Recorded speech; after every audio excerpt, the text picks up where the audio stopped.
Nagpapatuloy ang tagpo kung saan ipinakita na dinala ni Princess Jiangsu si Ming sa hardin kung saan gaganapin ang isang auction na nagsisilbing fundraising kung saan inimbitahan ng iba't ibang master upang magbigay ng pondo na gagamitin sa pagbili ng mga bagong sundalo para tulungan ang kanyang ama. Magkasamang bumaba sina Ming at ang prinsesa mula sa karawahe at agad silang sinalubong ng maraming prinsipe young master at mga taong mula sa mararangal na pamilya na may paggalang na yumuko sa harap ng prinsesa bilang pagtanggap sa kanyang pagdating. Ipinaalam ng prinsesa sa lahat na hindi na kailangang maging formal ang kanilang pakikitungo dahil inimbitahan niya ang lahat upang mag-enjoy at magpahinga kaya nais niyang ituring ang isa't isa bilang magkakaibigan sa halip na panatilihin ang mahigpit na etiquette. Pagkatapos ay ibinaling ng prinsesa ang kanyang atensyon kay Ming at ipinaliwanag na marami sa mga naririto ay mga kabataang may kapangyarihan at impluensya kaya maaari itong makipag-ugnayan sa kanila dahil maaaring maging kapaki-pakinabang ang ilan sa mga ito sa hinaharap. Nagpasalamat si Ming sa prinsesa dahil sa pagbibigay nito ng ganitong pagkakataon na makakilala ng iba't ibang tao mula sa matataas na antas ng lipunan. Samantala ay napansin ng mga tao sa paligid ang presensya ni Ming at nagsimulang mag-isip kung sino ang binatang ito na malapit sa prinsesa dahil tila hindi ito pangkaraniwan at maaaring nagmula sa isang makapangyarihang lugar o malaking pamilya. Sa gitna ng mga taong ito ay may isang babaeng mukhang simple lamang ngunit tahimik na nakamasid kay Ming at tila may iniisip habang pinagmamasdan ang kanyang kilos. Ipinaalam ng prinsesa kay Ming na iiwan muna siya nito dahil kailangan niyang asikasuhin ang pangangalap ng donasyon kaya kailangan nitong maglibot at kausapin ang iba pang panauhin.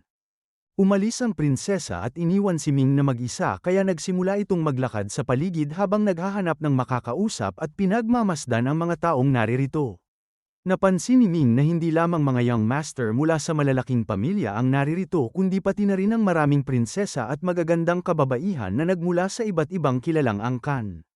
Habang naglalakad ay nakita ni Ming si Duan Xian mula sa nakaraan at agad niyang napagtanto na kahit kilala nito ang kanyang tunay na anyo ay hindi siya makikilala sa kanyang kasalukuyang itsura. Nanatili si Ming sa kanyang kinatatayuan habang pinagmamasdan ng babae at doon ay may isa pang babaeng mukhang ordinaryo ang lumapit sa kanya at nagsimulang kausapin siya tungkol sa kagandahan ng lugar.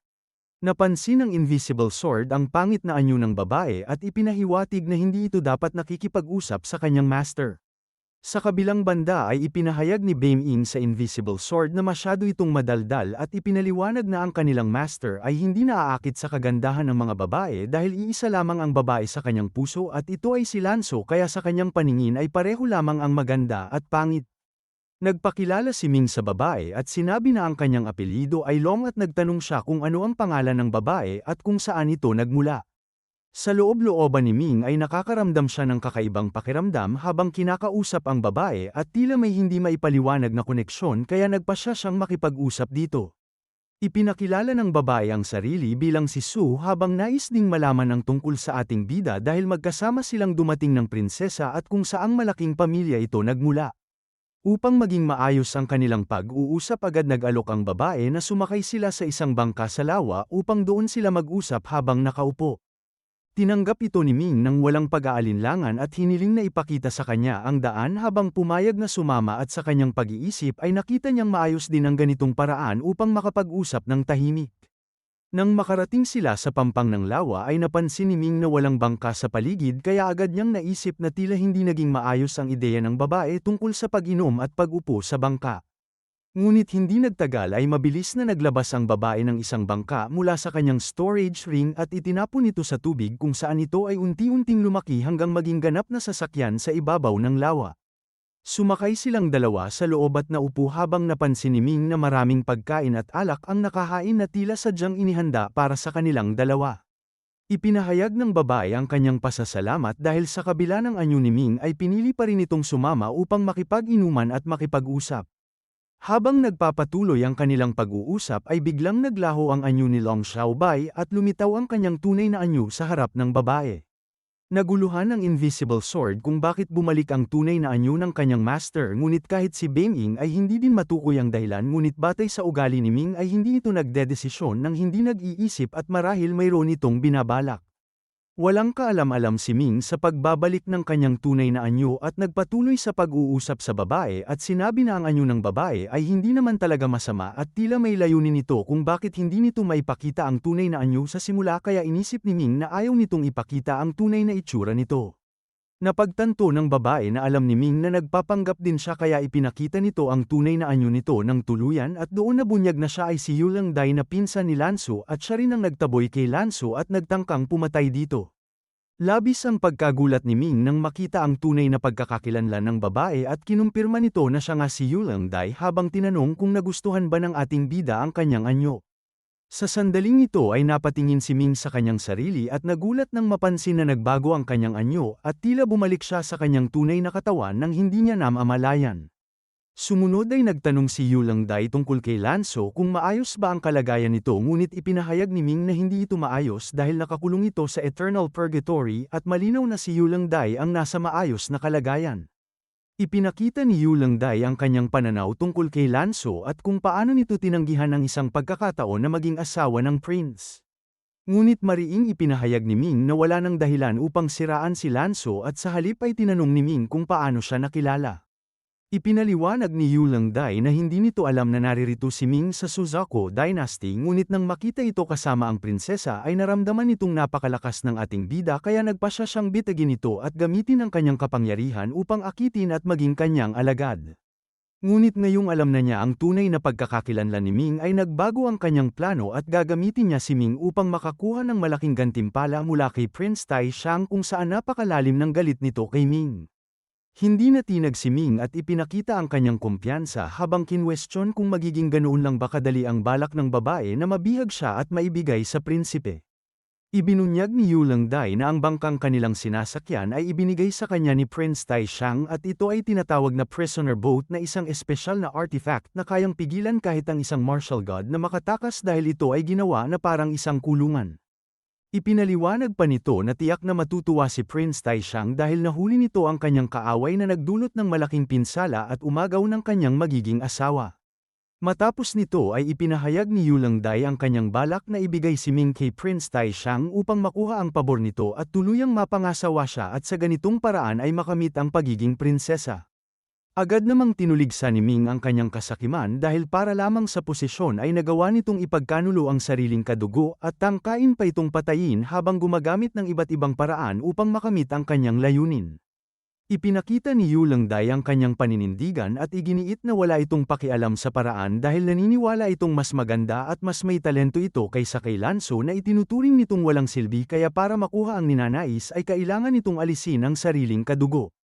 Hindi nagpatinag ang ating bida at malinaw na ipinahayag na kailanman ay hindi magiging karapat-dapat si Yulang Dai na maging prinsesa dahil sa kabila ng taglay nitong divine body ay wala itong ibang kakayahan kundi ang umakit ng mga lalaki at ayon sa kanyang pananaw ay hindi nito makokontrol ang sarili kahit pa makapangasawa ng isang prinsipe dahil magpapatuloy pa rin ito sa pag-akit sa iba na haantong sa sarili nitong kapahamakan.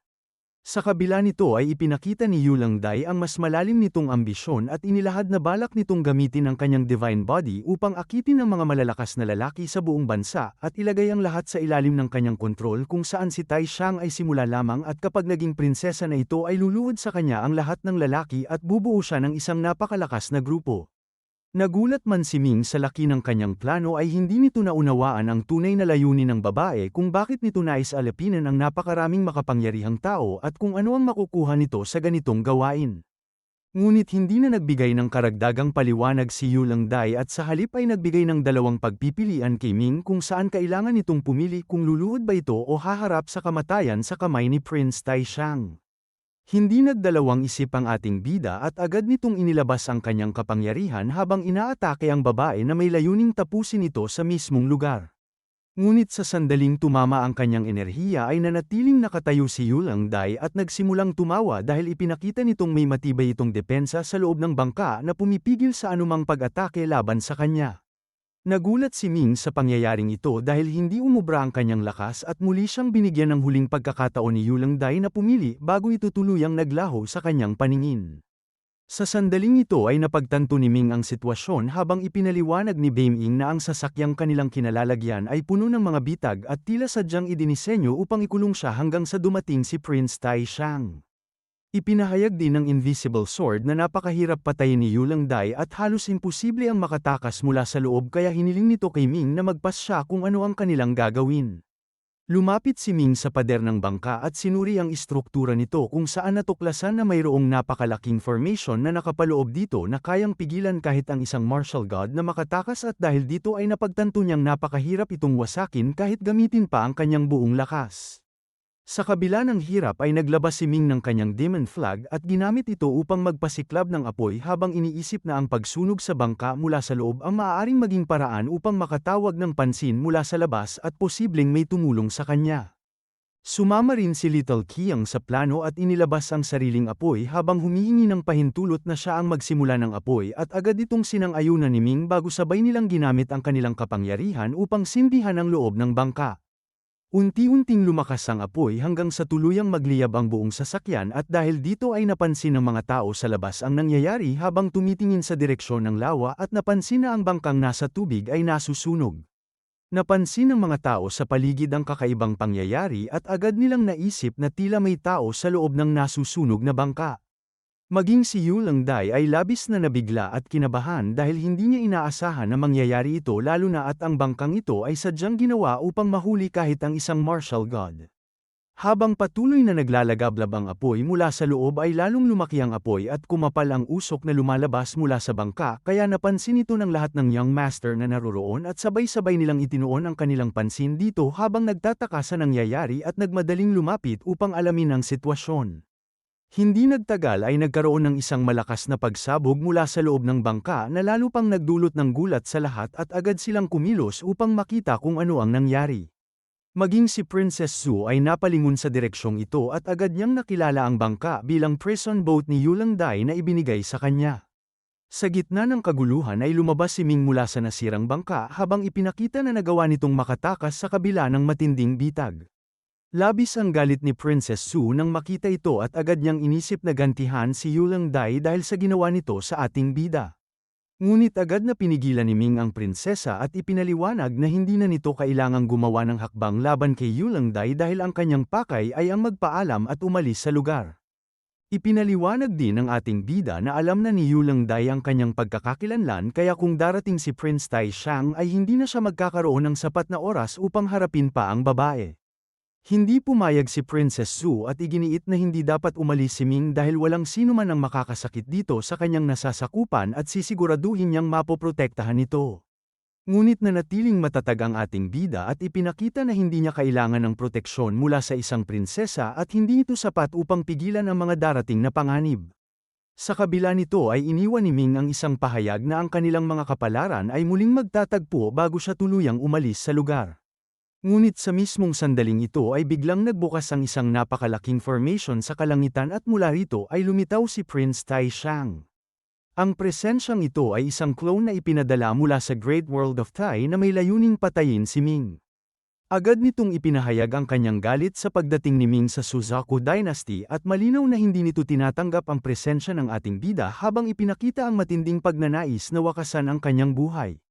Ang lahat ng naroroon ay labis na natakot nang makita ang paglitaw ni Prince Tai Shang dahil kilala nila ang kanyang lakas at napansin din nila na mas lalo pa itong lumakas kumpara noon.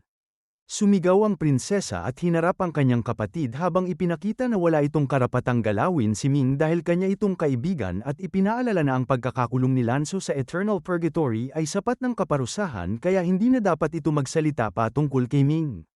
Sa galit nito ay naglabas si Prince Tai Shang ng napakalakas na enerhiya sa pamamagitan ng kanyang sigaw na agad tumama sa paligid at nagdulot ng pinsala kay Princess Zhu na napilitang takpan ang kanyang tainga ngunit hindi pa rin nakaiwas sa epekto ng kapangyarihan. Agad na tinanong ni Ming ang kalagayan ng prinsesa habang ipinakita ang pag-aalala ngunit nagpatuloy si Prince Tai Shang sa pagsasalita at ipinaalala sa kanyang kapatid na bagamat mahal ito ng kanilang ama ay hindi nito dapat kalimutan ang kanyang lugar bilang isang prinsesa lamang samantalang siya ang crown prince at may karapatang gawin ang anumang nais niya. Hindi ito pinalampas ni Ming at kinundina ang asal ni Prince Tai Shang sa pagtrato nito sa sariling kapatid bago malinaw na ipinahayag ang kanyang intensyon na haharapin ito sa tamang panahon at hinamon na bumalik na lamang dahil hindi pa ito ang tamang oras ng kanilang laban. Lalong nagalit si Prince Tai Shang matapos marinig ito. Ipinagmalaki pa ni Ming na nakapatay na ito ng maraming martial gods na naging bantay ng prinsipe kaya wala siyang dahilan upang matakot. Hinamon pa ni Ming ang prinsipe na humarap gamit ang kanyang tunay na katawan at hindi isang clone upang matapos na ang kanilang hidwaan. Lahat ng young master na dumalo sa pagtitipon ay labis na nagulat sa kanilang nasaksihan at nagsimulang mag-isip kung sino ba talaga ang batang ito dahil lantaran nitong hinamon si Prince Taishang at ipinakitang kaya nitong putulin ang ulo nito. Sa kabila ng katotohanan na ang cultivation ni Ming ay nasa antas lamang ng martial guro ay hindi nila maitanggi na napakalakas ng ating bida dahil may kakayahan itong pumatay kahit ng isang martial god. Habang patuloy silang nagmamasid ay napansin nila ang ekspresyon sa mukha ni Prince Taishang at doon nila nakita na tila may katotohanan ang sinasabi ni Ming dahil kahit ang prinsipe ay tila may bahagyang pag-iingat sa pakikitungo sa ating bida kaya lalo silang naguluhan kung sino nga ba talaga si Ming at kung bakit ito hinahamon ng Crown Prince. Ipinahayag ni Prince Taishang na matalas ang dila ni Ming at pinaalala ang pagbabanta nito na papatayin siya kapag nagkita sila ng personal ngunit iginiit nito na hindi na niya kailangang pumunta pa dito dahil malapit na rin naman ang kanilang paghaharap. Ibinunyag din nito na ilang araw nitong siniyasat ang pagkakakilanlan ni Ming at natuklasan na pumasok ito sa Suzaku Dynasty gamit ang pangalang Jiwu Jiwu at sumali pa sa kanilang hukbo. Hindi natinag si Ming at ipinakita na walang pagkakaiba kung ginamit man nito ang pangalang Jiwu Jiwu habang nananatiling kalmado sa harap ng pagbubunyag ng prinsipe. Sa puntong ito ay naglabas si Prince Taishang ng isang kaluluwa na bumuo ng anyo ng isang mukha at ipinakita na ito ay kay Hu Biao na siyang pinuno ng mga gladiator at deadly fighters. Agad itong nakilala ni Ming at tinanong kung pinatay ba ito ng prinsipe. Ipinahayag ni Prince Taishang na kahit gaano pa kaingat ang isang tao ay mabubunyag pa rin ang kanyang pagkakakilanlan at lahat ng lihim ay lalabas sa huli. Ipinaliwanag nito na tinanong nito si Hu Biao tungkol kay Ming ngunit kakaunti lamang ang nalaman dahil sa katapatan nito kaya ginamit nito ang kaluluwa upang basahin ang mga alaala nito at doon nito nalaman na si Jiwu Jiwu ay si Ming. Hindi lamang ito ang natuklasan nito dahil mula sa alaala ni Hu Biao ay nalaman din ito na ipinag-utos ni Ming na dalhin ang kanyang mga tauhan patungo sa Qinlong Dynasty upang makipag-ugnayan sa isang nagngangalang Xuanbing na magbibigay ng matutuluyan sa kanila. Sa sandaling marinig ito ay nakaramdam ng kaba si Ming dahil kahit hindi nito direktang sinabi ang kanyang tunay na pagkakakilanlan ay siya mismo ang nagbigay ng direksyon kay Hu Biao na hanapin si Xuanbing at doon na unawaan ng ating bida na nalagay sa panganib ang kanyang mga kasamahan. Ipinakita sa sumunod na tagpo na inilabas ni Prince Taishang si Xuanbing kasama ang isang bahagi ng kaluluwa nito. Ang dating anyong tao ni Xuanbing ay nawala at muli itong naging isang halimaw na tila wala ng kakayahang bumalik sa dati nitong anyo. Labis na nagalit si Ming sa kanyang nakita at hindi napigilan ang kanyang emosyon dahil itinuring niya itong isang kapatid kaya hindi niya matanggap ang sinapit nito. Ipinahayag ni Prince Taishang na malakas si Xuanbing at kinakailangan ng malaking lakas upang magkaroon ng anyong tao kaya nagsumikap ito para makamit ito ngunit bilang isang martial god ay madali lamang itong natalo ng prinsipe.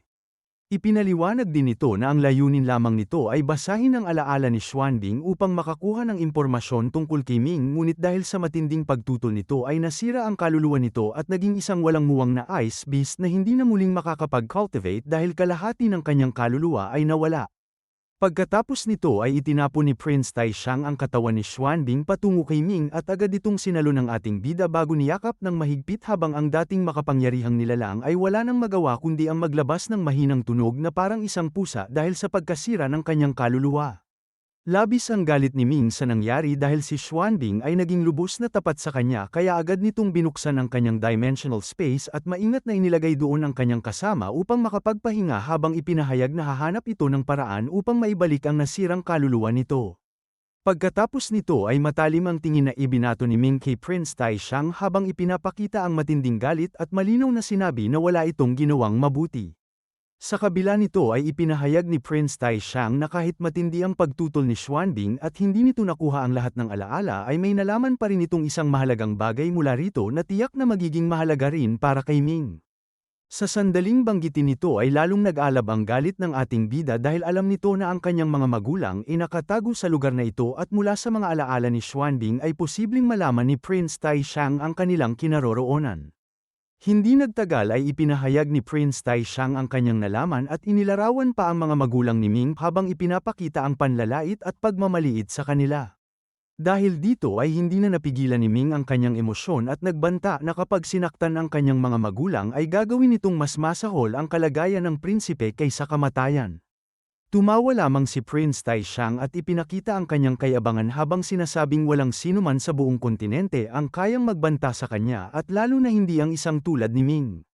Gayunpaman ay ipinahayag nito na hindi pa nito pinapatay ang mga magulang ni Ming at sa halip ay ipinadala ang mga ito sa ibang lugar kung saan hawak nito ang kanilang kapalaran dahil alam nitong gagawin ng ating bida ang lahat upang mailigtas ang mga ito. Hindi agad naniwala si Ming at ipinakita ang kanyang pagdududa habang iginiit na dalawa lamang ang maaaring gawin ng prinsipe at ito ay ang patayin ng kanyang mga magulang o palayain ang mga ito dahil wala itong ibang pagpipilian. Ngunit sa halip ay nagbigay si Prince Taishang ng isa pang malupit na alok kung saan pinapapili si Ming kung sino ang kanyang ililigtas sa pagitan ng kanyang mga magulang at ng kanyang mga kaibigan kabilang sina Zhang Heng, Xian, Meiru at ang iba pang kasama mula sa Qinlong Dynasty. Ipinakita nito na bago pa man kalabanin si Prince Taishang ay dapat na naisip na nito na maaari ring targetin ang kanyang mga mahal sa buhay. Sa kabila ng matinding sitwasyon ay buong galit na ipinahayag ni Ming na anuman ang gawin nito sa kanyang mga kaibigan o pamilya ay ibabalik niya ito ng 10 beses at hindi niya ito malilimutan bago siya tuluyang tumalikod at umalis. Habang papalayo ang ating bida ay nagbanta si Prince Taishang na pahihirapan nito ang lahat ng taong mahalaga kay Ming hanggang sa hilingin na lamang ng mga ito ang kamatayan at hindi nito papatayin si Ming upang maranasan nito ang pagsisisi habang buhay. Tahimik na umalis si Ming mula sa lugar habang dala ang mabigat na galit at determinasyon. Samantala ay lumapit si Princess Jiang Zhu at sinigawan ang kanyang kapatid dahil wala naman itong ginawang labis na masama at sa katunayan ay ang prinsipe pa ang kumuha sa taong mahalaga kay Ming. Ngunit agad itong pinatigil ni Prince Taishang at ipinakita ang kanyang autoridad habang sinasabing hindi ito dapat makialam at sa halip ay suportahan ang kanyang kapatid. Ipinahayag din ito na babalik siya sa araw na ito mula sa Great World of Taya upang hanapin si Ming at tuluyang patayin ito. Dahil dito ay labis na natakot si Princess Jiang Zhu at hindi makapaniwala sa mangyayari habang ang lahat ng young master na nakasaksi ay nanatiling naguguluhan at nagtataka kung bakit hindi agad pinatay ni Prince Taishang si Ming sa kabila ng kanyang galit. Sa kanilang mga isipan ay malinaw na may malalim na dahilan ang prinsipe at hindi nila matukoy kung tunay ba nitong papatayin si Ming sa araw na ito o may iba pa itong plano.